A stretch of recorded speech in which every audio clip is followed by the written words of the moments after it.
going on? Coach D? Are you frozen? Is Coach D frozen? Checking Coach D. There he is. Got me? Are we good? Yeah, you were frozen for a second there. You're all right. I hope it was a good pose. You were like this. You were like, ah. Well, I mean, that's normally me anyway, so we're good. I see Coach here. I don't see him. I just see his name down there. He should be good to go. I just texted him, so. Yeah, great podcast on today. We're gonna go and we're gonna talk from the Coach Benvenuti, man. Coach Benvenuti. We're gonna talk the administrative side of things a little bit. We're gonna talk some obviously he's a wrestling coach, right? Too, as well. Very good wrestling coach. Also coached football for a long time. Kind of went through that whole process of, coach into administration. And also has a son right now who's a junior, kind of going through the recruiting process, and he's kind of learning as we go as well. So, a lot of different sides to what we see and what we do. So it should be very informative for a lot of people that are going through certain things. I have Coach here, but I don't see his video. I'll bring him up. Maybe. Yeah. Hello, I can see you guys. I can hear you guys. Can you hear me? Yeah, we can hear you. I can't see your pretty face though.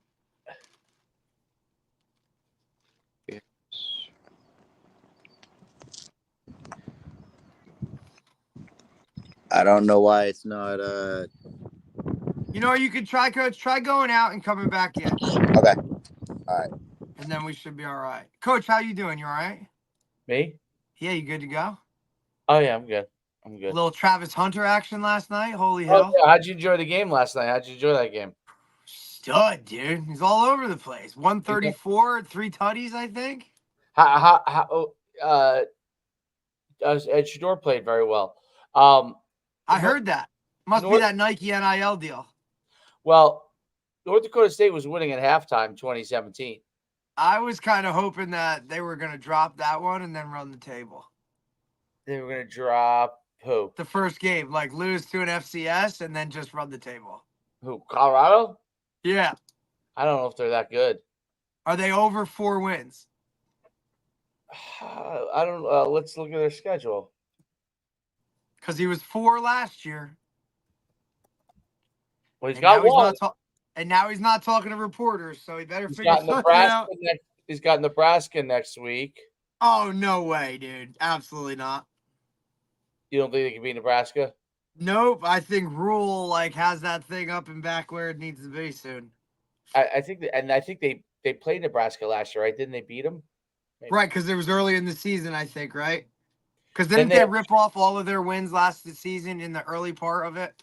Yes. Then they have Colorado State. Ooh, that rematch. That's the one, and that's the kid that headhunted Travis Hunter, right? That was the game that kid cheap shotted him and took him out for a couple games.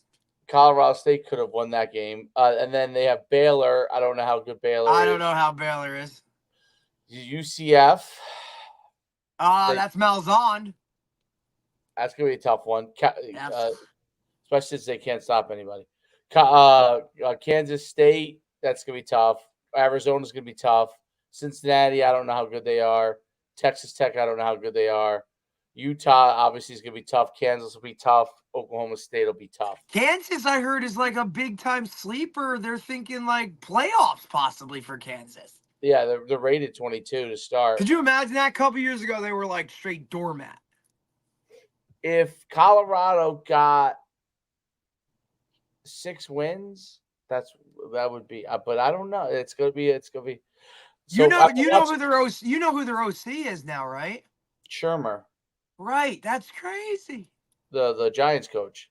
Former, right? Former Giants. What was he there? 2 years? 3 years? Probably 2. Was he right before Dable, or did they go from Shermer to Judge, and then Dable? I feel like that's what they did. Look, Dable's lost like 50 pounds, man. He's looking slim, dude. Everybody's He all is? excited about it. I guess when you can pay for Ozempic, let's go. Let me get that Ozempic in, huh? No, Yeah. I heard it's Wyckoff Pilates is what's getting it done for him. That's what I heard. Wyckoff Pilates? That's what I heard. He's addicted to Pilates. Come on now. Bro, I swear. Who said it? The GM, I think, said it. What? Yeah, I'm telling you, man. They said he was like hurting for the first 3 days. He was absolutely miserable, but now he's like addicted. To Pilates? Is that what lost him weight? I just think it's that Wyckoff area, dude. It's that Bergen County. He's sucked into it. Is that where he lives in Wyckoff now? I guess so. I know. What's the GM's name again? I don't know. Whatever the GM for the Giants. I think he lives in. Briefly. I saw Coach briefly appear and then disappear. He's a pretty face too. He got to get his face. Yeah. It'll be interesting to see the Giants, Jets, how good they are. And Neighbors is wearing number 1 this year, dude. Is that significant for? I mean, I think he wore something else in the preseason, and then now he's wearing that. I think he wore like 13 in the preseason, maybe. And then I think now he switched to that. They did like an official rollout of like, hey, this is what he's wearing, da da da. So buy your jerseys now, people, I guess. Let me see. Coach just shot me a text. Let me see what's going on. Neighbors, he's looked really good. Yeah. I think he brings like a little bit of a different mentality to these dudes, bro. Like you saw him getting like a fight, right? Like preseason, like you just saw that. Even when on Hard Knocks and when they interviewed him like pre-draft, like he was like, yes, I'm one of those guys that gets upset when I don't get the ball because I think I'm like the best playmaker on the field. Like just towing that line of like arrogance, cocky, over the top, but not really over the top. I think he just like wants to win. And I think it's like, you know what I mean? Like that. When's the last time the Giants really had like that kind of guy? Yeah, I know what you're saying. I think we should go. I think Mondays we should do like a full recap Of the weekend. We could touch on a couple of high school games. We could touch on a program, maybe a big college game that we like. Yeah, like one of the week. Listen, West Virginia canceled classes today because of the Pat McAfee show. Did they really? Let's go. That's my pick for the week. West Virginia over Penn State. That's your pick? Let's go. Neil Brown, my guy. I know. Your man Neil Brown has struggled. And he loves his team. And when Neil Brown loves his team, we're good to go, dude. I'm telling you. Sinsky said it. I'm rolling with my guy, dude. And the spread is 10.5. Like, well, spread is 10.5. That's yeah. That's big. But it's at West Virginia. Come on, everybody's just on campus. All those freshmen, like Penn State is number 8 in the country. James Franklin hasn't won doggy do. I love it. Like he's a great motivator, man. Like I like him. He's a really nice guy, but like he's had some teams they just can't ever get over that. Whatever, man. I don't know. Like, come on, dude. How many years has he been in Happy Valley now? Well, let's just recap last year. Last year, Penn State 38, West Virginia 15. Ooh. Let's see. West Virginia in the end, though, they beat up Baylor. They beat Cincinnati. They got smoked by Oklahoma. They beaten UNC in the bowl game. So they came around in the Duke Mayo Bowl game. They won 3 in a row to end the season.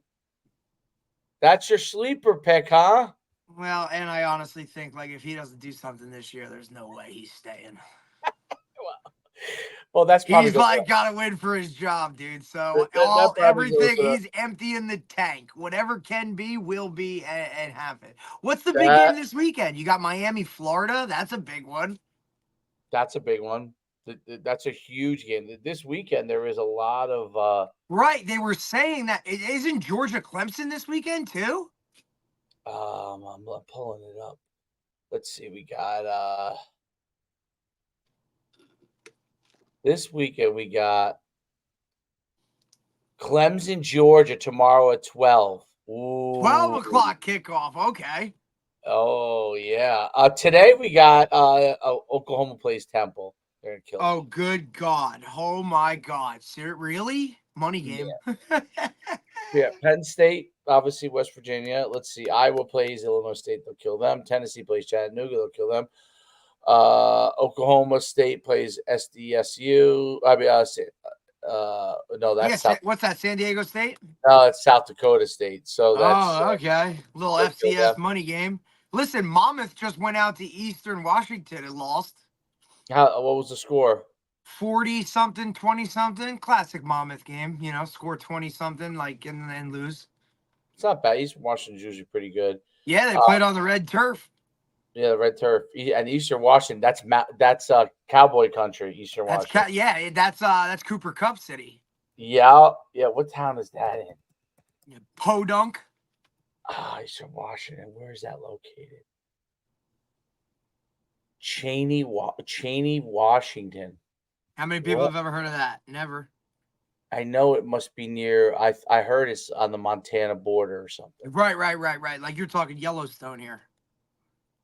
Yeah, because like if you go way west to Seattle's very different from the most of the state. People don't Correct. realize. It's like city-ish type, like suburban, and then the rest of the state's just like like Spokane too. Cheney is right. Spokane is cowboy town too, right? Yep. So Cheney is right near Spokane. Okay, on the close to which is close to Idaho.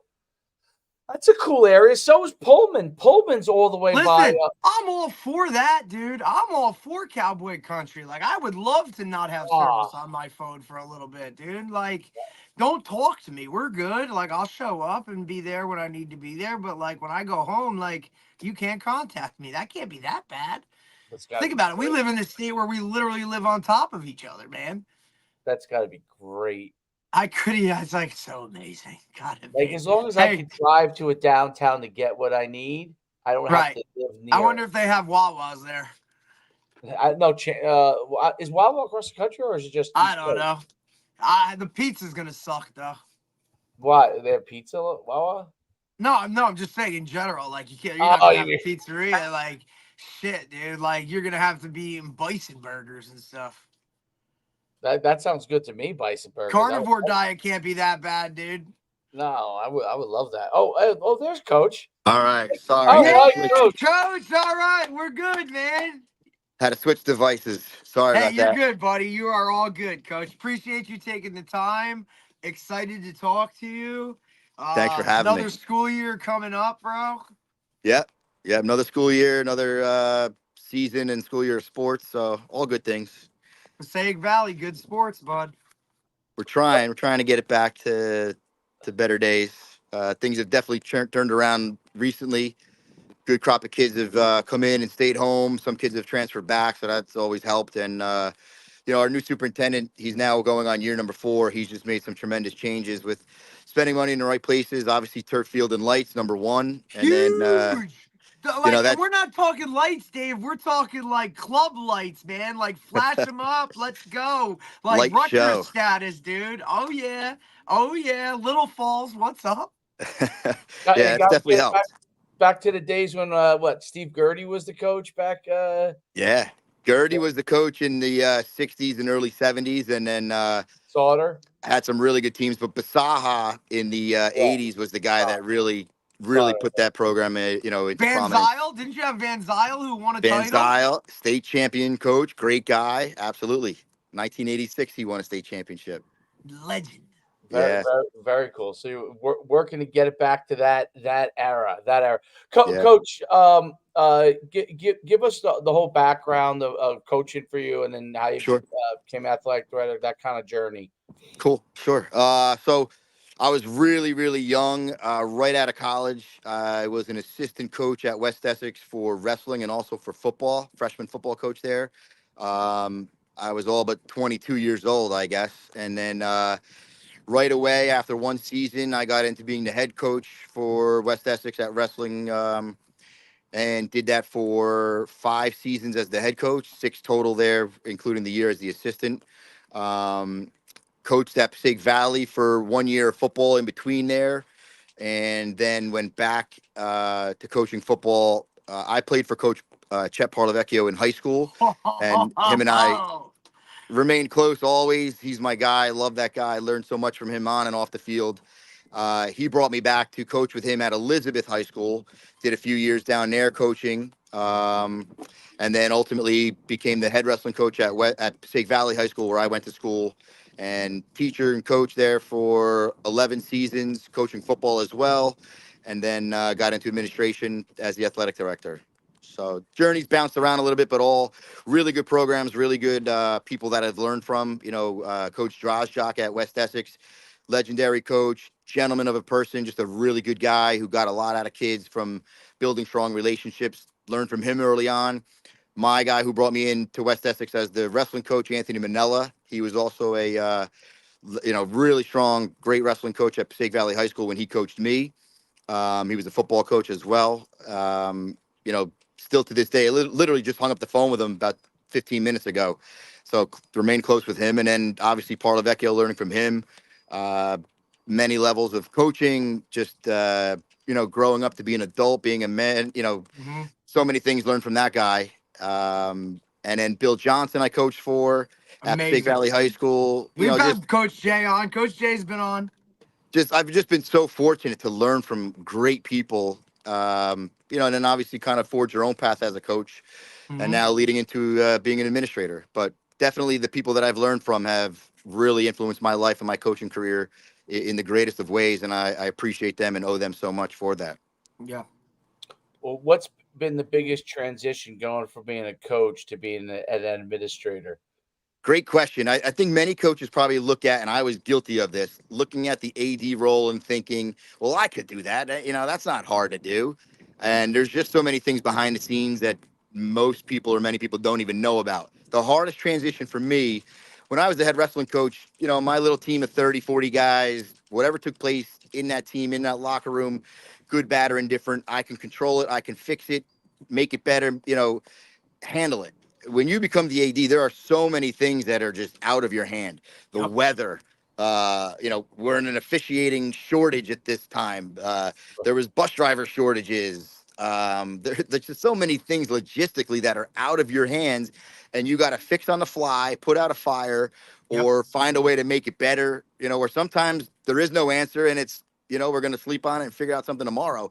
I just never operated that way as a coach. So the hardest thing for me was to deal with the many things that are out of your control. That was so hard for me in year one. Just really, really challenging.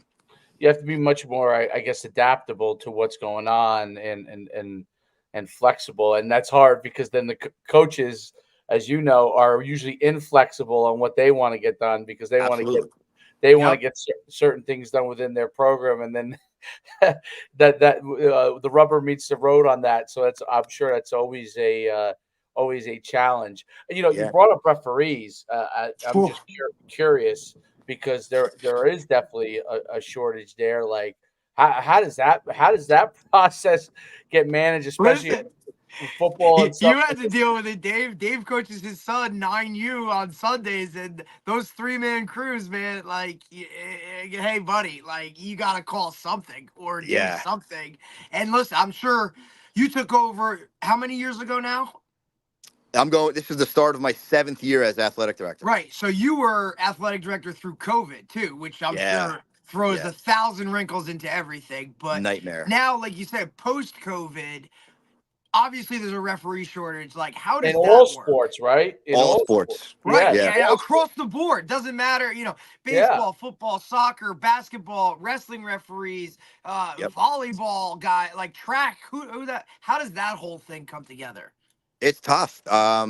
You know, as the parent in you wants to scream from the sideline sometimes when you see bad calls, or maybe you see an official who's not very seasoned yet. But if Or the too AD, seasoned.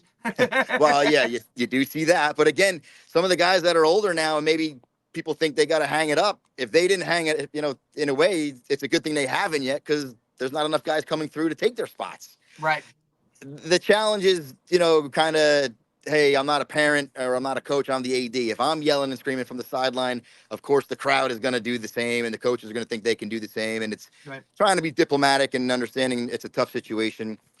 ADs have it very nice right now with every single sport has an assigner Oh, who that's basically great. gets your officials for you. Right. And the assigners we're currently using at Passaic Valley High School, I have not a bad word to say about any of them. They do a great job getting us officials, and they listen to the ADs. If my coaches say, "Hey, listen, this official and I don't get along, or it's not working out, or we're at each other too many times," they listen to us when we say, "Hey, this official, don't send him my way anymore." The Got it. coach and him don't get along. It's not a good situation, whatever the case may be. But I really think the assigners have a really rough job too, because they're dealing with a very small group of officials to place around all over the place. And but thank God we have them. They save us so much work and trouble by placing officials to our jobs, to our schools, for our games. Yeah, it's that I would imagine that if without the assigners, it would be chaos. Yeah, Just Um, another thing on your plate. Like yeah, correct. yeah, now you got to deal absolutely. with that. Yeah, Um, correct. what with respect to like building your athletic department? So like you mentioned it right at the beginning that you're really trying to build it back to PV. Obviously, in the 70s, 60s, 80s was like a powerhouse athletically, and they've had some good years recently too. It's not that they haven't, but you've been taking step by step the path to rebuild it. Obviously Derek mentioned the lights, but each step along the way to kind of really get PV up into the 21st century and really to take the athletic program back there, because PV was always known as one of these huge high schools that had Yep. a lot of really good players. Talk about what that kind of journey's been like for you. Yeah, I grew up in Little Falls and was a Right. PV guy. I had my parents graduated from PV, my in-laws, my aunts and uncles, you name it. So I've been around it and heard stories, and have always been well versed in the history of PV, especially with sports, because that was always my interest. I think this journey coming back or trying to bounce back is twofold. Years and years ago, coaches never had to recruit your local kid because you were going to that high school. It was that simple. The world has changed, and if you're not at a public school doing your best to recruit your own kids or to keep them home, and make that program enticing enough for them to think they don't have to go anywhere else, then you're not doing your job. You're going to lose those kids. And losing one or two at a public school is going to really hurt. So you have to be able to keep your kids home. So that's been a major challenge and a major difference in the landscape of high school sports. And obviously at PV, where, three great towns feed in. And for many years, like you said, 60s, 70s, 80s, if you were just going to PV and those three towns were going to pump in enough athletes, that programs were going to be very successful. Right. Nowadays, we stress in our program, our athletics program, something that's really big in my heart is relationships first. So you have to build relationships with kids before you can coach them. And that doesn't mean when they walk in the door. That means sometimes when they're in sixth, seventh, and eighth grade, get down to those games, put on a clinic for the kids, the coaches, camps, be visible, be somebody that they already have that relationship with. It's going to make it a lot harder for them to leave and not come to PV. Number one. Number two, Passaic Valley was always, during those times, 60s, 70s, and 80s, a premier spot facilities wise. And then, it wasn't, especially in my time, towards the end of my coaching career and early on in my administrative career now as an athletic director, facilities were not where they needed to be. And if you didn't have a turf field and lights, you were falling behind. And, facilities needed to be upgraded, money needed to be spent. I think the weight room is an area that'll be probably next or real soon for us at Passaic Valley, making an upgrade there. But our gyms were always adequate space and size. We Always. We've now, updated new bleachers, painting, cool honeycomb designs on the basketball court, to match the Hornets theme. Obviously, as you mentioned before, turf and lights, with not just turf and lights, but an amazing setup for what that looks like. The track was resurfaced and redone with black and green to make it really stand.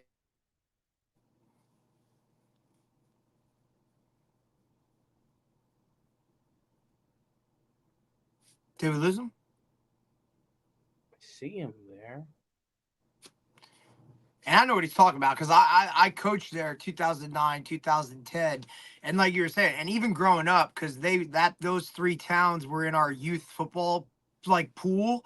And, if you played Little Falls or Totowa, or back when it was West Patterson back then, you played at PV. And like when I coached there, I remember my first year, like they brought in lights for a game against Wayne Valley, right? Like when you would throw them up and they were kind of like, yeah.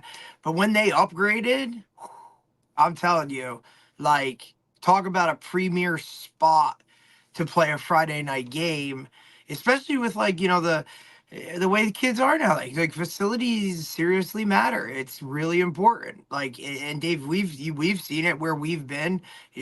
Some of those places had really good facilities. Some of them maybe not so much. And I just think like when you reinvest in those things, like not only to the players and the kids that utilize it or coaches, but parents, like they want to see the latest greatest type of thing. And if you can kind of keep with the Joneses, you can, like Coach was saying, retain kids within your program to stay, What are because the, now I'm not going here for other stuff. what are the three towns? It's Little It's Little Falls, Falls, Woodcliff, Totowa, and now it's, what is it, Woodcliff Woodcliff Lake? Lake, yeah, Woodcliff Lake used to be what? West Patterson. Nobody right, likes to throw Patterson in there right. anymore. Used to be West Patterson. Now is Woodcliff Lake and then Total. Right. That's right. Those are the three. Oh, You're you got good, me Coach. back. You're good. We were just talking Sorry. about the three towns that go to PV: Patterson, Little Falls, Totowa, and what's the new name for West Patterson? Woodland Park, but I'm always going to call Woodland it West Park, that's Patterson. it. I'm always Listen, going to call it they, West they had to Patterson. keep it a WP for all the manhole covers that have a WP on it, right? Just like Yeah. Elmwood Park used to be East Patterson, right? That's EP, right. like less money. Like I get it. I just call it the 46 corridor, bro. Right there. There you go. Like that's Yep. what it is. But go ahead, Coach. Absolutely. Continue with the facility stuff. You were on the Sorry, I don't updating know of when the I cut track. out, but it was yeah. So we spent money on facilities recently. Obviously, as you mentioned, turf and lights, the new track. It's green and it's black and the transition zones are green. The basketball courts have been painted with honeycombs, to match the Hornets theme. New bleachers, painting around the walls and things like that within the sports facilities. Those two things are paramount in my mind. Relationships first. That's always going to be number one, whether it's coaching or leading in any type of way. Relationships matter, and building those relationships with the kids are going to keep them home. And the facilities, because let's face it, a young kid always wants to play on turf and under the lights, and something that they view as cool, whether it's honeycombs on a basketball court or whatnot. Right. So it's those two pieces are what we've been really trying in the past few years to build, connect with, and keep our kids home and playing at PV. It's huge. Yeah, I think that's a big deal, especially all the towns that are located along the highways, the schools that are located near the highways like that were initially the groups that got plucked by a lot of the parochials because it was easy to get on the highway and go somewhere else. But now, I think one of the positive things I think for public schools, especially in North Jersey, is that some of the parochials have gotten so good, like the level that they have is so high that there's a lot of kids that really that's not going to be the right fit for them, because if you go into a Bergen Catholic or DePaul, and 8 of the starters are Division I players, that's a tough road to climb. Not that the player at the public school isn't a great player, they or could be a Division I, they could, but you may not even get the opportunity. So it's one of the things, because the level is so high that you could be a Division I level player, and you may not get the opportunity. I mean, that was always one of the things that I used to always preach to kids when I coached in North Jersey, and is that it's not just about how good you are; it's about opportunity to be able to play. So once you're able to play, then you can know what you got to do to develop and get your skill set together. But if you're stuck behind a guy that is already, I don't know, physically more mature, it doesn't mean you won't pass him, but physically more mature at that point when you enter ninth grade and you have the ability and you're there, well, you may not even get the opportunity to develop you the way you should, or you might even be out of the sport sometimes in some kids' cases. Yep. So Sure. so that's I think that's I think it's a great opportunity for a lot of the North Jersey public schools to really kind of continue to like pitch that their school's a great opportunity, obviously from a hometown standpoint, but also from a standpoint of you're going to be able to be developed, right? And I think that's a really really good thing. You're going to get the opportunity to get in the field, and part of development is actually getting on the field.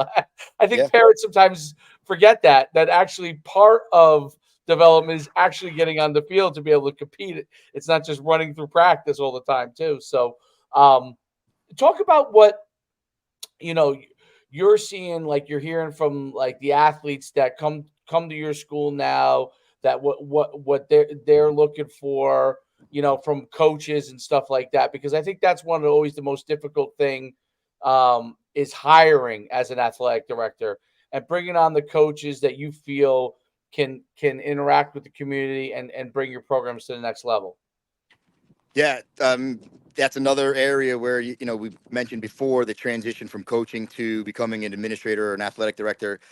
A shortage in officials. There's also a shortage in coaches, man. I don't think many people want to do that grind anymore, and it also takes obviously a special job. If you're not a teacher, then it takes a job where you're free in the afternoons, or you can Very give up. difficult. Very difficult to find somebody that's available from basically 2 o'clock in the afternoon till possibly 10 o'clock at night. Like that's a tough window if you're not, a teacher or a police officer or maybe somebody that works for like the town that gets off at 2:30. Like It's it's really hard. tough. It's really hard to find those people. And then, that's during the school year, right? 2:30 for Right. practice or games at night, whatever the case may be. How about like the month of August? Let's face it, you're going doubles and whatever else during camp. Who has 2-3 weeks that they could just dedicate to being a Yep. coach? Like, hey, I gotta take my vacation, but it's not really Yeah. vacation. I'm gonna go do camp, right? Like that's just part of the grind. It's a hard find. It's a hard person to get, and then even in the months of June and July when it's like weight room hours or we're Yep. on the field for workouts, like that happens during the day. It's not happening usually at nighttime. So where do you find those people who are able to do that and be available? And then when you do find those people, are they a good fit with the rest of the staff? That was Right. something I learned from Paolo Vecchio early on. Loyalty over everything. Make sure you can work together and have each other's backs, and whether you disagree or agree in a meeting or whatever the case may be, it's just, in front of those kids and in front of the Yep. community, we stand together, we win together, we lose together. Find that type of guy, find that type of coach who's loyal. Of course, knowledgeable is key, and you would hope you're probably not getting into it unless you had a little bit of knowledge. But you could also learn from different head coaches if you weren't so knowledgeable and kind of just Absolutely. learn that system. I've seen that done before very successfully. But number one, can you relate to kids? Can you relate to kids and relate to kids nowadays? And I know that sounds like cliche, kids have changed, but the world has changed, so you have to be able to relate to kids today, figure out ways to motivate them differently than what probably worked for all of us, Right. where maybe it was yelling and screaming and threatening. Those kinds of things worked because maybe at home you had parents who kind of raised you in that manner. The world is different. I don't raise my kid that way. And even though I believe in you can be hard and strict and tough on your kid, then, it's different than the way I was raised or different than the way I was coached. You have to be able to relate to kids, so finding that coach who has, number one, the availability, number two, the knowledge, the loyalty, and fits in, and number three, relatable to the kids, who can build strong relationships with kids. It's a lot to ask for. It's a lot to find. And, not everybody wants to do it anymore because coaching is no longer in season. And I don't care Nope. what sport it is out of season. It is all the time, many, many hours. Find that person who has that kind of time, that loyalty, the knowledge, the relatability, and the drive to put in that kind of time. Many people just aren't willing to do that anymore. It's really hard. Filling staffs is not easy anymore. No. Right, and you used to be able to go to the teachers directly that wanted to get the extra money to be a Yep. coach and wanted to put in the time. Is that becoming more and more of a challenge? Like, so with even within the building, so are a lot more teachers saying, "Hey, it's 2:30, I'm out of here," or is that challenge? Like, is that something that you're able to entice coaches with teaching jobs still? Is that part of it, or is Yes and that no. changed? Yes and no. The salary that you make as a coach is never going to really equate with the hours that you put in. Um, young teachers coming in, sometimes they're still looking and willing and able and wanting to be coaches, so that helps. But a majority, 2:30, the bell rings and they're gone. Or they could make more money in a part-time situation, whether it's tutoring or something else, where it might Right. look at, it's less hours for more money. So Absolutely. many teachers are looking to do that instead, and you can't fault them. And truth be told, any good coach isn't coaching for the money, because you're never going to get what you're worth and the time Never. you put in. You're coaching for passion. Yep. So if I got to dangle money as a carrot for somebody to jump in on something, they're probably not going to be in that sport very long or coaching very long, and they're not really doing it for the right reasons. 100%. Passion over everything, when it Absolutely. comes to coaching. Yes. But Well, it's there's hard. no doubt. The number of hours never ever Never, never ever equate. divide and figure out your No, hourly rate no, as a coach, man. Never do Yeah. it, no, like, never, because never. it's just not what it is. Nope. Um, what are some of the things as far as challenges that you have to deal with, because you have to deal with above you principal, maybe board of education at times, right? And then you have obviously the coaches below you, and then their assistants. What are some of the challenges that come up for you as the athletic director that you've really had to solve, that you feel like you've really taken things to the next level with? Yeah, again, going back to just things you don't know when you're coaching and thinking you could be an AD or an administrator. I jump into the seat, uh, 6+ years ago, and understanding, like, yeah, I want to be that AD that's for my coaches and helps my coaches, but also I'm answering to upper administration and the board of education. So you really do have to think a lot differently, and sometimes a little bit more wisely. Um, but you also want to help your coach or coaches, or, hey, we need your uniforms, or, hey, we want to get this or that. Like, yeah, I want to do it for you. I want to be able to be that AD who says yes and provides everything that's necessary and needed. But knowing that you're answering to a superintendent, you're answering to a board of education, there's dollars and cents behind everything and a budget, and it just doesn't happen that fast or that quickly. That was definitely a learning curve for me. Um, I'm super fortunate right now to have the superintendent that I have. He's also the superintendent of the Super Football Conference. Like, he's all in on Oh, sports. He's that's all in. huge. He's all in, and was a coach himself before, so he gets it. He knows what I go through on a daily basis. So supportive. Him and I are standing by each other's sides for games. He's right there when it's time to pay for something, improve something. He totally gets it. I am so fortunate to have that kind of support. So that has actually gotten easier as I've gone into this, because Right. of him coming on board now, 3+ years ago. Um, a challenge in that same role of, like, administrator, coach, I'm in the middle, is I live in town. Right. So, You have a son who's a junior. yeah, I get, like, from every angle imaginable, every sport imaginable. I could be in someone's backyard sitting around a fire pit, and it's like, hey, I know you don't want to talk about it, but hey, can I ask you real quick what? And it's like, here we Come go. on, dude. Like, come on, Here man. we Like, go. this is my time, right? Like, but yeah, I get Here we go. it's part. But Yep. Like, it's I just try to make part of it. myself available. I try to help out and, be over communicative in those scenarios. But we have also put in some policies in place, not that anybody reads them or looks at them, even though they're signing off on them when they register the kid for sports. But, if there's an issue, then we say step one should be your child or the student athlete should go knock on the coach's door and have a conversation. That always can help so much. If the parent didn't like how that conversation went or still has some questions, then the parent should contact the coach to talk directly to the coach. And if that doesn't go well, now bring me involved, The as the chain of administrator. command. Correct. But living in town, and, you know, I'm deeply rooted there. People have known me for a long time. And now that my kid's there, I know them in different ways also. So, a lot of times, whether it's a fire pit or ShopRite or who knows where. Hey, can I talk to you for a minute? You know, but again, all things that you learn to handle and do your best to get better at as you go through the process. Yeah, absolutely. And I think more and more, I guess you probably have parents that jump the jump the chain of Right command. to So you, like there's directly, always like, surprises from that standpoint now. Whereas Oh yeah, I think that's a big difference from what it was before.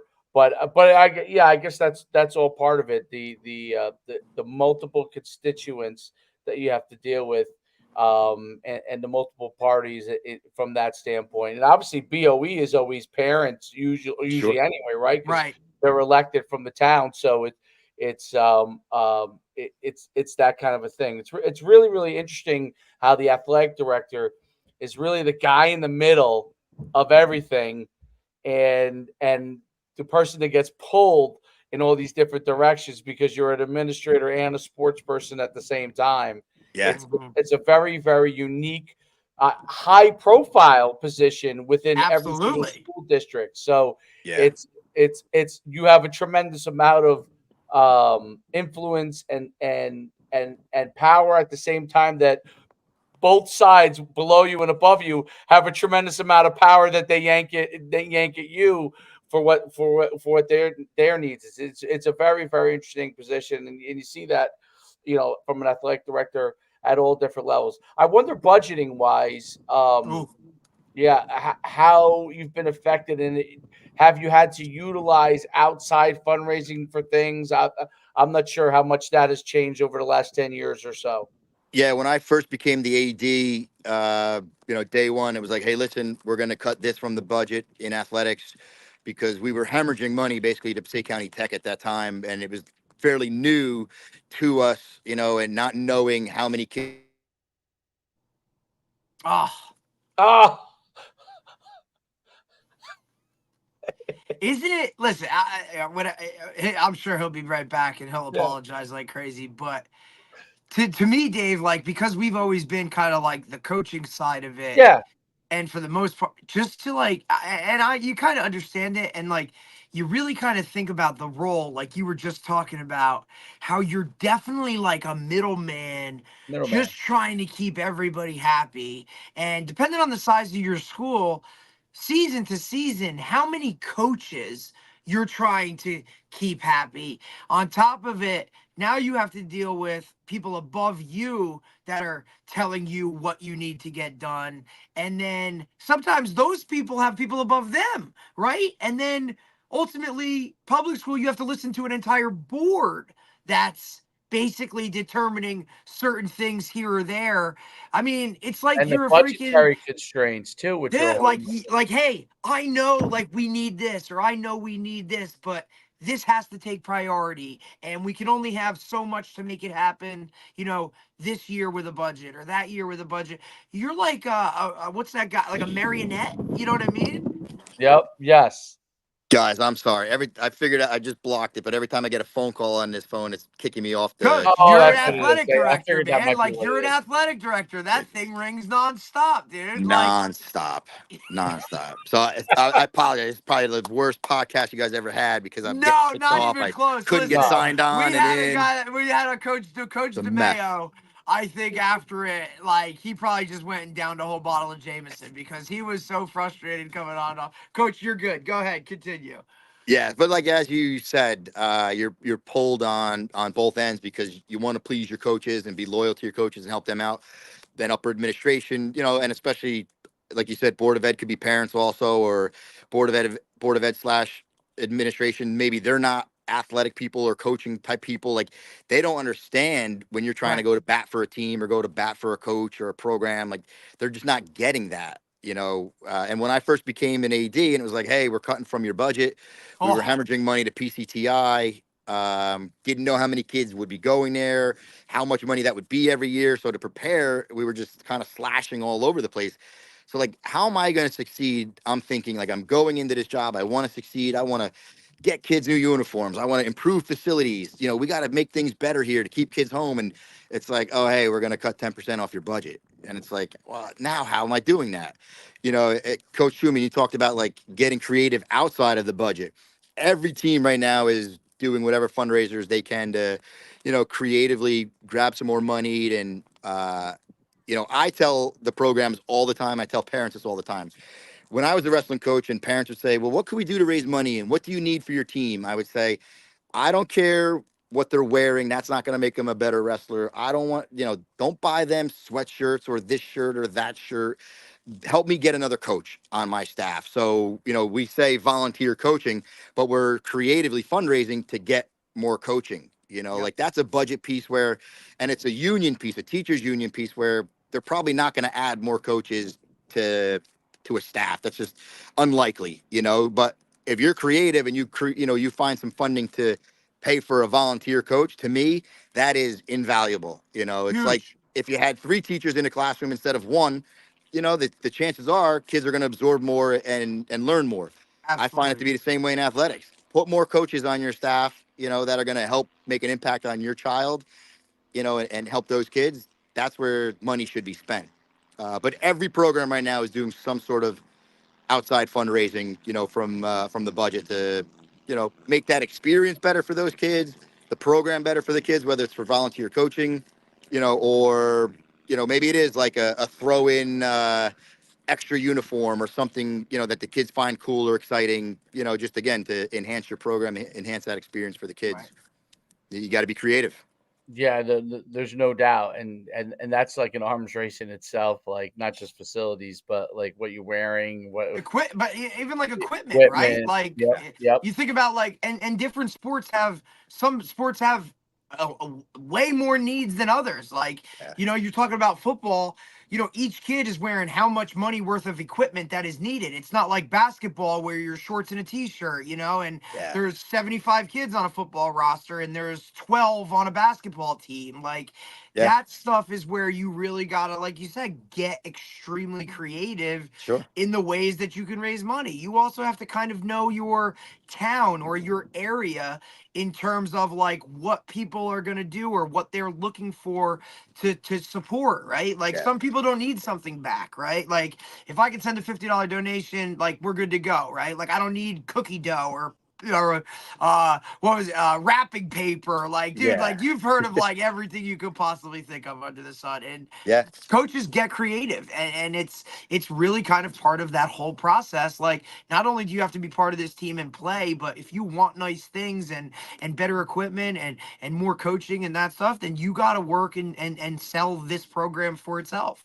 Yeah. And years ago, there was probably plenty of coaches who were totally against a booster club or a parents organization.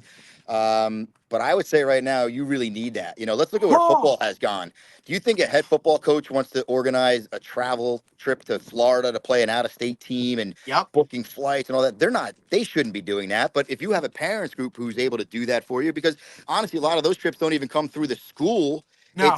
It's taken care of because it's paid for by the booster clubs and fundraised by the booster clubs. Absolutely. Like they're you can get a booking lot of multiple paid flights. volunteered coaches through that booster club. And if you have a great booster club that supports your program and can handle all of that logistical stuff where, hey, now that just gives that coach more time to coach. Correct. But like that's where the landscape of high school sports has gone, where, we're traveling out of state for things. Our baseball team this spring, and we'll probably make this a yearly trip now, went to Florida for spring training.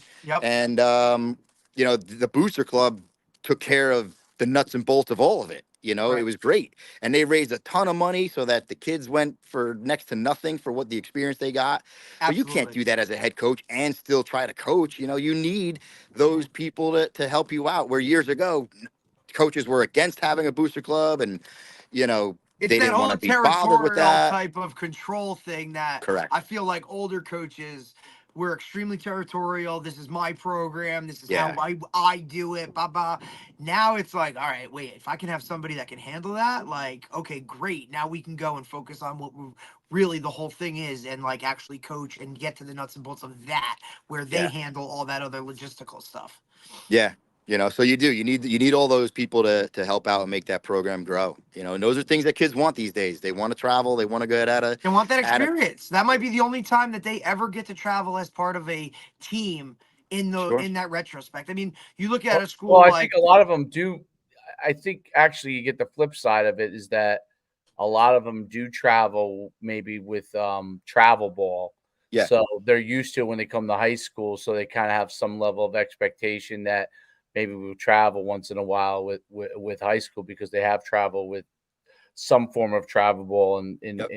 in their sports. So That's- that is really an interesting thing that they travel a lot more than they used to, and the ability to fundraise for that is really interesting because that has definitely changed. I mean, obviously, baseball and softball have always like kind of that's kind of been a thing. I remember at Saddlebrook they used to always baseball and softball used to travel to Florida every year. I mean, going back like 20 years ago, you know, with Darren White and that third day of softball practice when you can't go outside because a snowstorm hit. Now you got to set the cage up in the gym. Like, have them in Florida for a couple of days. They can get all that work down there, right? Yeah. I can remember that always happening. Darren White was big on that, Dave, right? Like, Yeah, he he would was big on always be there. But now you get football, right? That wants to travel out of state, Hey, and you Ramsey High got School. multiple sports, and then it goes to basketball. Maybe wants to play in Sure. this winter tournament over here, and Yeah. wrestling, wants to go to the Beast of the East, right? Correct. And that starts to happen, which is all great things. You know what I mean? Yeah. All great things, but the budget from there has to come, and that kind of brings me to my next question, which I'm curious in today's world how you handle the college recruiting and dealing with coaches and because obviously if coaches are teachers and stuff, sometimes it's hard for them to get out a class, but you don't want kids to get, not be able to meet with a coach or those kind of things. How is like that been handled with colleges now? Like what are you kind of trying to do now? Because this has transitioned so much just in the last couple of years, even with the NIL and transfer portal stuff in college. So kind of what do you guys do as in handling college coaches? Yeah, I mean, from an in-house perspective, kind of like what you alluded to, if anybody knocks on our door or is coming in, our head football coach or any coach that would be meeting with a college coach who's there to talk to a player, they're going to get coverage. They're going to get out of their class or their assignment to make sure they're in on that meeting with that kid. No questions asked right away. And especially right now with our superintendent, being such a sports guy and somebody who gets coaching and understands the importance of That's that opportunity for important. that kid. It's like no questions asked. Get him coverage. Get that coach downstairs, take him to your office, bring the kid in, have that meeting, make sure that takes place.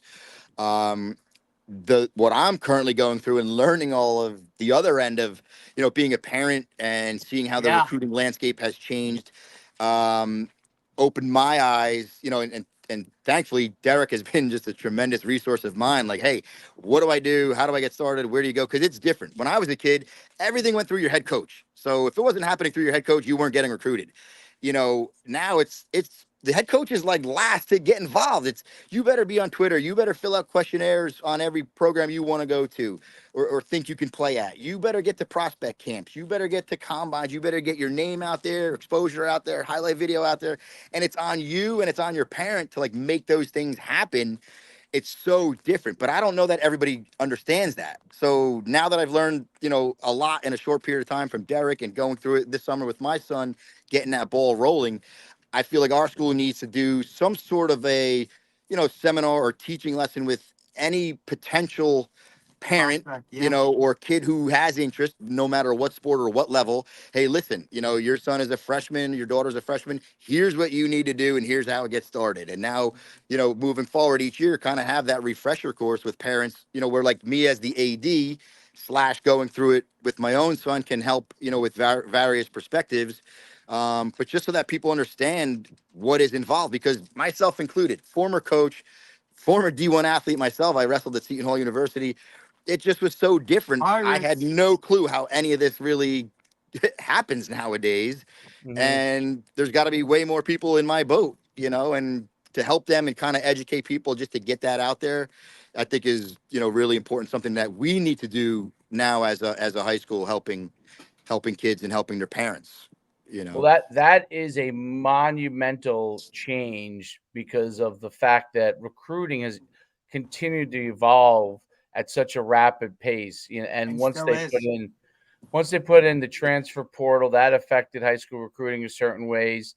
NIL, which only really affects probably the elite, the super elite The athletes. best of the best. Yeah. But it's something that's on parents' mind because they don't see understand.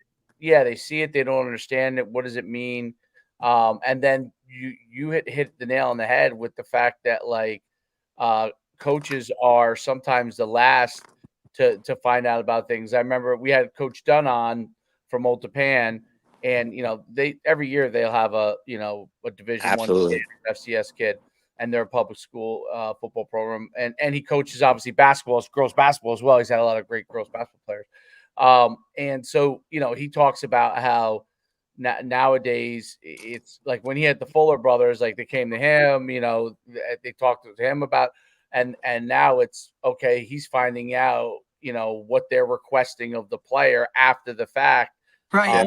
And what did he say? The one thing, Dave, he was like, look, I had a player commit, and then he told me on Monday, and then I already been out there. I had the college coach call me and say, hey, I just offered so-and-so. And he was like, wait, what? Like, it's like the process is almost, the order has now gone out of order. Well, you got rid of the you got rid of the quote unquote middleman type of thing. So even though the coach really isn't the middleman, but that's kind of from a recruiting standpoint, they view it because they can go directly to the parent, and to the athlete, right, and start to cultivate that relationship. Absolutely. Because they're also moving at such a light speed pace too. Now every sport's different, but they're all moving at a lightning speed because they're whether they're going to offer a person or not, they're trying to get those things done as quickly as possible to try to build a base of players that are coming to them as early as possible.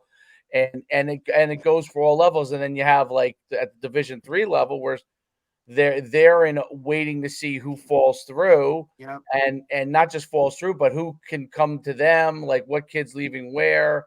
It's a totally different world. I've had this year, it's so interesting.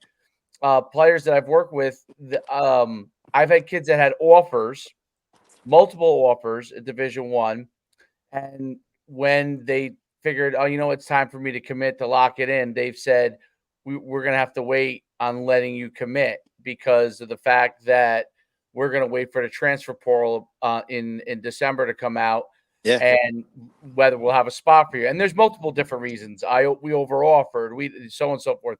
And who we're fell waiting through? Who's this? Who's that? Like, well, they overoffer, right? So that's a big thing too. Like the overoffer is at least scholarship wise or positions now because the roster sizes are changing too. And we always talk about like, right? Don't we talk, Dave, like committable, non-committable, right? Like if you're a freshman and you have an offer, hey, can I commit? Well, it's kind of like it's that game. Yeah.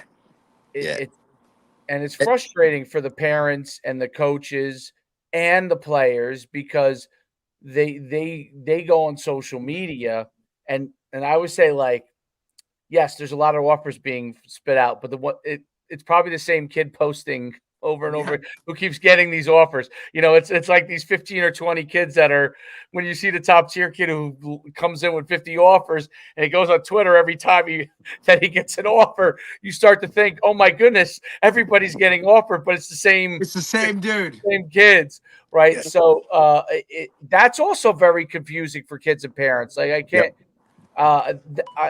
That is definitely, I think you're 100% right. Like, as you start to move to the new era, like beginning to educate or bringing people to educate parents as to like, these are the things that are happening. And the biggest thing is do not panic because it is completely an up and down process. And you're probably going to be down unless you're an elite player. The elite players, when I mean elite players, like everybody knows who he is. Yep. Now, like everybody knows this kid is quote unquote one of the best. But everybody else who could be high level players, Division I players, Division I athletes, they're going to go through highs and lows, and probably a lot of it's going to be low until it becomes a high. And absolutely. And that's the hardest thing on it. And it's very interesting too. That's what it also makes for so much chatter because like the heads that do all the talking about recruiting and all, it's very interesting because so many things happen. So you get so much media attention on recruiting and what happens, because it is very interesting. This guy left here. This guy got this money. This guy got this. But it all seeps into everybody else thinking, wait a minute, what about me? Right? Yep. And you feel like you're at a loss. Whereas when I came through, like, and this was in the early 90s, when I came through, I didn't realize that, what my recruiting situation was. No clue. I didn't even know compared to somebody else. Like, I didn't know if somebody else got offered early or somebody. I didn't really know. I only knew my stuff wasn't situation. available to us, right? Like if you were on Rivals, or which was pretty much the only thing right there, or the McCarthy Report, like you really had no clue of who anybody was, right? Derek, I'm old. The only thing they had back then was the McCarthy Report. Me too. And that was on paper. Look, it wasn't also digital. had newspaper. It was on paper. It was on You didn't even paper. get it. You Like, didn't I didn't even know I was on it until McCarthy came up you to need me. a VCR to watch Dave Schuman. That's right. McCarthy came up to me in spring track. Already had committed to, already had signed with UConn, and he said, "Oh, I want you to have something. You were in my report, and rated you as like one of the top 2 or 3 running backs in the state." I didn't even know what it was. Yeah. I didn't even know what it was back then. He's a really nice guy. God rest his soul. Yeah, and now that's literally all these kids look at, right? Like that's all these kids look at. Social media, Rivals, game changer. where am I? Did I move up in my ranking? Who's the best receiver in this region, in this state, position? It's the social media aspect of it has changed everything, right? Game changer. The now, marketing, right? Like everything is now, right? So that's the biggest thing for these guys. It's like that's all they're seeing. So that's the expectation, when that's not what, that's the 10%, and the other 90, like that, you don't see that, right? Yeah. Like that's just what it is. It's so funny. Like, this is a full circle story that I'm about to tell you, and it hits the nail on the head as to where we are right now with the landscape of recruiting. So years and years ago, I coached some really good wrestlers. Kid by the name of Ryan Dunphy was getting recruited by everybody, and he winds up at Cornell, which is a tremendous fit. And Rob Cole was a tremendous head coach and great recruiter. He sat down and talked with us about, don't use a recruiting service like that. That's garbage. You don't use a recruiting service, and don't have somebody make your highlight video with all fancy stuff on it. He's like, just send me your best match, your best 2 matches, like stuff like that. And it was just so different, right? And even when I was a kid at Seton Hall, I could remember, like, the coach would get a highlight video from somebody and he would throw in the garbage. He's like, I don't want to see highlights. I want to see this kid win and lose. I want to see both, It just totally changes the whole landscape. And if you were using a recruiter or recruiting service, it was frowned upon. Because who knows you better than your head coach, or who knows you better than somebody, in your inner circle to make a phone call or get facts about you. Well, now, like, I see what you guys are able to do for kids and how you're able to get that exposure because of social media. You can't do that alone as a head coach. You can't do that alone as a parent. I certainly can't. And that exposure on social media that you guys are able to do, and even just the real talk of, like, evaluating a player, knowing, players that you've had before that you've evaluated or seen, land at a different college or a situation.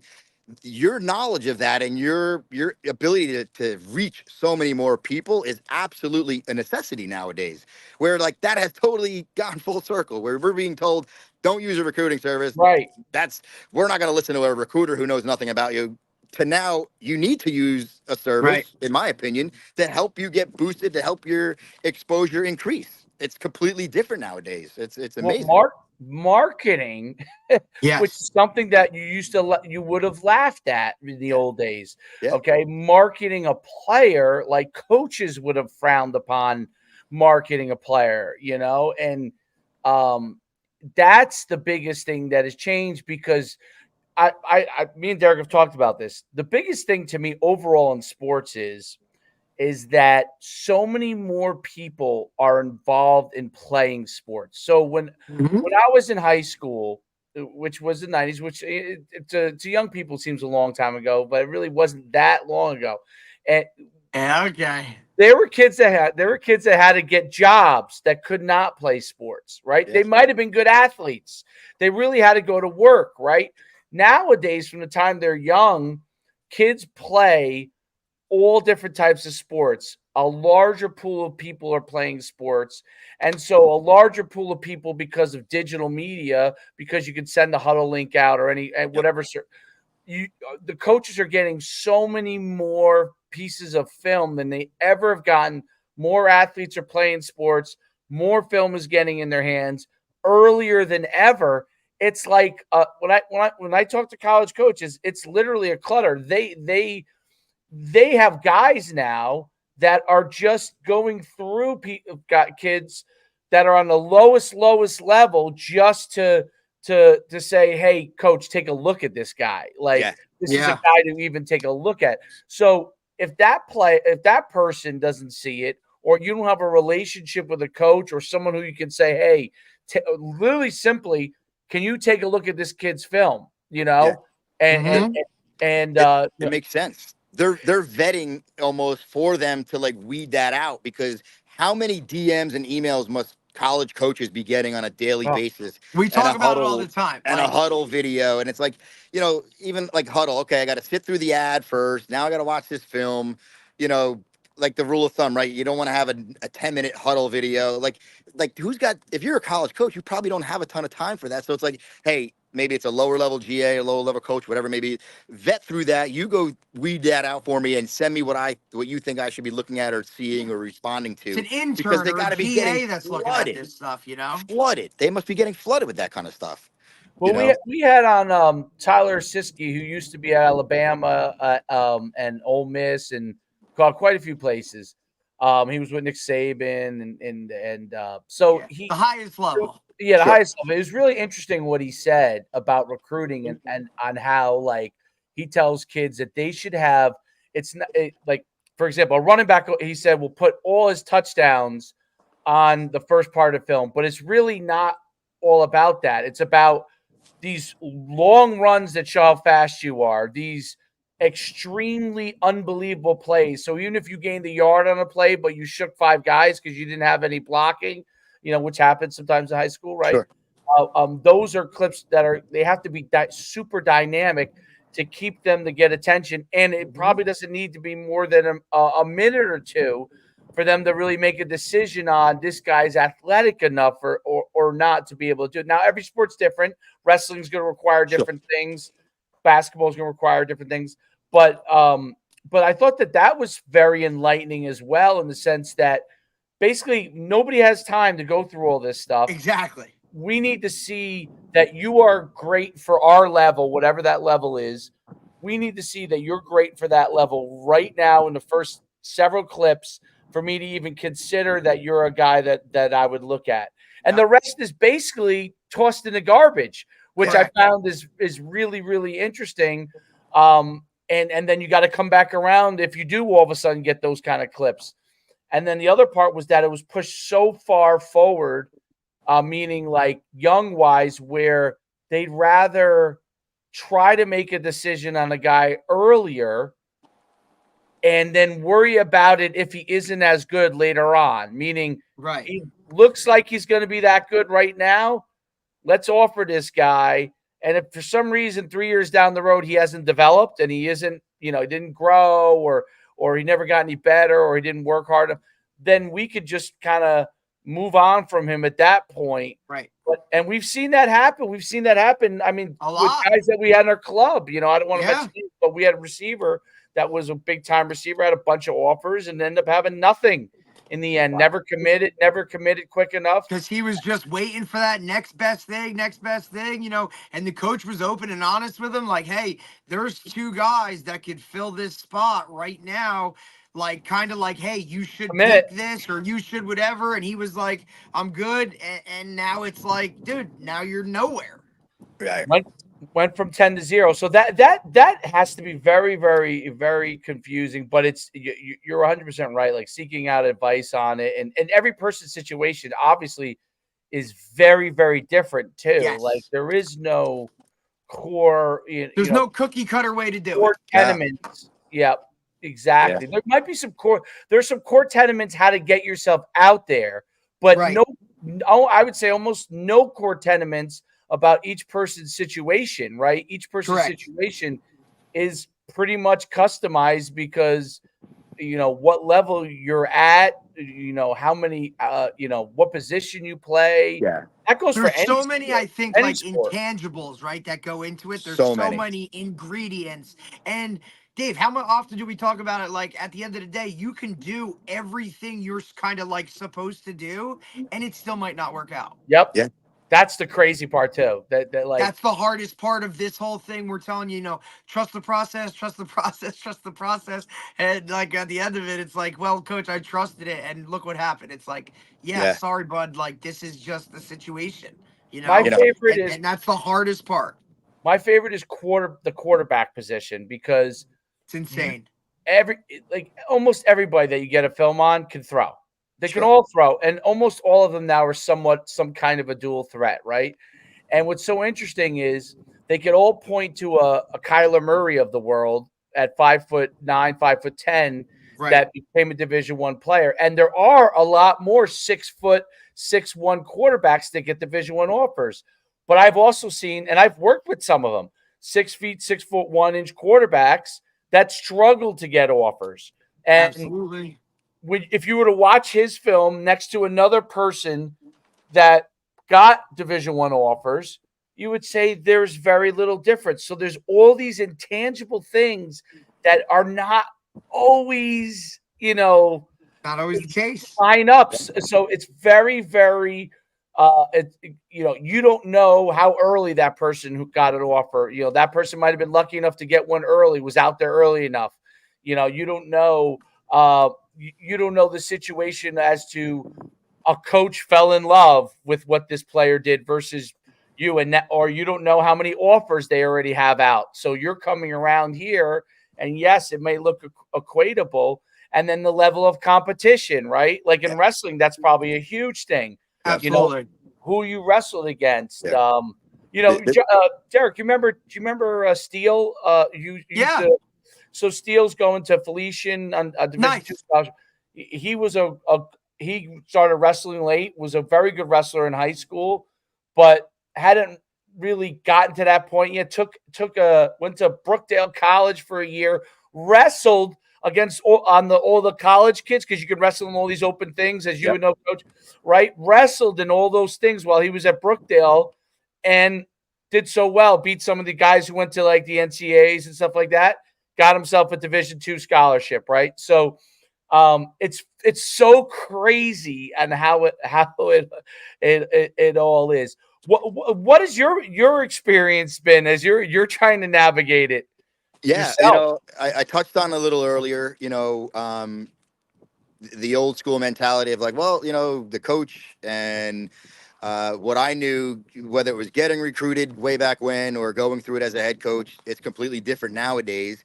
And you start to get onto Twitter because obviously, a lot has to do with social media with recruiting, and you start seeing, the services that are out there or different things you should be doing, or you read somewhere, do this and do that. There's just a lot of information.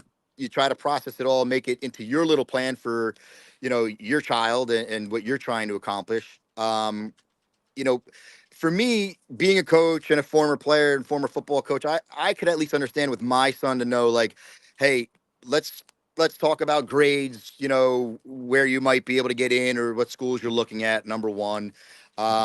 Let's talk about your size, your ability. And again, I'm going to be the harshest critic of him because I'm a coach first when I'm evaluating him, not a dad. And I think a lot of people struggle with, they think their kid is really, really good. And don't get me wrong, my kid is athletic and does very well. He's had a lot of success in athletics, but I also know what it looks like at a major level, and that's not him. So, trying to help him figure out, like, where do you fit in, where can you actually be a part of a program and play and have some fun experiences, looking at roster sizes of colleges and looking at, how many seniors, how many fifth-year seniors or COVID seniors, those types of things, looking at the measurables, how many kids are your size, your weight, and things of that nature, to just get a better, like, reality check for him Right. before we moved forward through it. We went to the prospect camps, which definitely have been a really good thing, opened his eyes to, whether or not he thinks he can fit in or play at those levels, get that type of coaching and exposure. but it's just a whirlwind. It just happens so fast. There's It's so a many lot. moving parts to it. Some things are very confusing when you're trying to read that NCAA chart as to like, okay, this month is a dead period, but this month is a quiet period, and Yep. what's the difference? The And then they can schedules, talk to you, but they can only who talk to can you. talk to you when, who can do Yeah, what, like who can do not in this, who can person do. and not through this, but only on DM and email. And it's like, holy moly, to try to figure all that out this summer when we really picked up the pace on all this was just your head spins. And then he comes at me with, oh, well, so and so just committed and he's only a sophomore. And I'm like, well, like, or got an offer. And I'm like, well, that, like, don't look into those too deeply, because an offer could be like, hey, listen, in 2 years we'll talk, or 2 years, yeah, we'll offer. But like, Right. there's nothing pen to paper. Like, don't get all excited about that stuff. It's gonna happen. You just let it work its way out. It's just, but it's confusing at times. It's stressful. It's a whirlwind. But at the same time, I'm loving it because I feel like I'm riding that wave with him and learning with him and watching him grow into this hopefully potential college athlete has been fun and exciting for me too. Watching him go through it. It's been really cool. No doubt about it. It's the best thing is enjoy the process along the way. Absolutely. Yeah. Because ultimately, you're going to get to where you want to be anyway, and you're Yep. going to get to a place where you belong, and that's Yeah.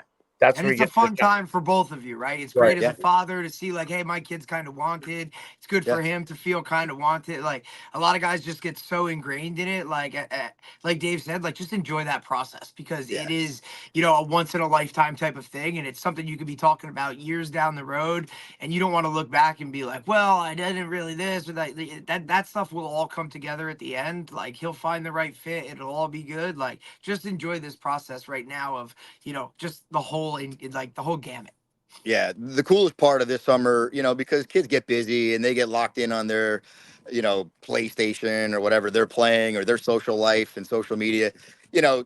It's rare that you get some time to hang out with your teenage kid and talk and just like have Yep. great conversations. So the 5 trips we took this summer to go to prospect camps was just him and I in a car, talking, and then afterwards going out for a bite to eat and talking about the camp, the coaches, the other kids in his group. What'd you think? How'd you feel? Where do you Yeah. see yourself?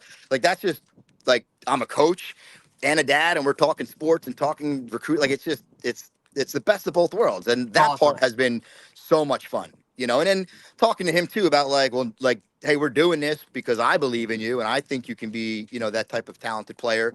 You got to back it up now. It's your junior season. You got to put together a great film. Absolutely. You got to be on that field and be the guy that stands out. If that's what you want, I'll take it to the end of the world, but you got to back it up on the field. And more importantly, your preparation before that game day, like act that Mhm. way every day in practice, act that way in the off season, the weight room, speed training, whatever the case may be. You put that time for work in, classroom, you name it. I'm going to be there to support you and take you to the end of the world to try to help you get to where you want to get to ultimately. And that's been the Awesome. coolest part, is just kind of like going through that with him and, watching him grow into that type of, student athlete, really, and a Yeah. young man, getting more mature as he grows. And it's been really cool. A lot of fun. It's awesome. No doubt. No, that's phenomenal, Coach. It's been It's awesome. great having you on. I'm Yeah. glad we finally got the technology part worked Yeah. out. Sorry for my head. Hey, you're good, My, man. I appreciate, Coach. I appreciate it. Obviously, you know what I mean. And like I said, we've been in contact, and it's yeah. awesome to see you now. Like, because I've seen it from the jump, right? Like when I was with you in 2009 and 10, and to see Yeah. you grow and do great things. Like Passaic Valley's always been an awesome place. Like it's where I got my entire coaching career started. So there's always a piece that's there. But just to see you grow through this whole process, and then watch your son develop into what he can become, it's really awesome. So I'm glad, we can always help in any way, shape, or form. Just let us know. Listen, I appreciate, you guys and what you do. Like I said, it's a newfound respect and understanding. And, you guys work hard at this with the recruiting and, helping kids and families and the podcast. I love it. I tune in. I saw the one with Coach Dunn. I heard his remark about finding out on Twitter that one of his kids had committed already, which, you Yeah. laugh at nowadays, but that's how it goes. The Yeah. Princeton head coach, Therese, he did a great job talking about relationships, and I'm a real big relationship guy. So like that really hit home with me. You're bringing so much to light for kids and families throughout the recruiting process, and just, high school athletics in general. And I think it's an important piece. I really do. I respect what you guys do. I think you're great at it. And Derek, personally, having known you for a long time, and the questions you've answered for me and the help you've given me, throughout this summer is invaluable. I love Appreciate doing it, stuff buddy. like this. If you couldn't tell, I love doing things like this and talking sports and athletics. So love being on. I'm honored that you guys asked me, and really had a Anytime, great bud. time here. Appreciate it, Anytime. man. Great Keep up the having you good on, work. Coach. Thank you guys very much, and we'll talk soon. All That's right, it, enjoy man. the Go rest of enjoy the summer. yourself. Talk to you later. Thank you. All right, take care. Bye, guys. Take care, buddy. That was great. Good stuff, man. Good stuff. Good stuff. It's good to hear what it's like to be an athletic director. I think it's important for Thank you. maybe for a lot. No thanks. You're good, bud. I'm good. I mean, shit, his phone rang 3 times in an hour from God knows what, dude. Like, that's just what the world is. That's what it is. No, of course. Well, yeah, that's their job must be on the phone. They must be on the phone 24/7. All day. I'm surprised he was not one of those earpiece guys walking around. No thanks, dude. No, I don't even pick up my phone. Look, I know it's a good amount of zeros, but no thanks. No, well, that's true. That's a big. Is that a group 5 or is that a 4? What is that? They're actually a 3, I believe. Wow, PV shrunk. So you think about 3 towns going to 1 school, and there's still a 3. Were they always that, or were they? No, I think they used to be like a 4. Right. Okay. Yeah, I guess.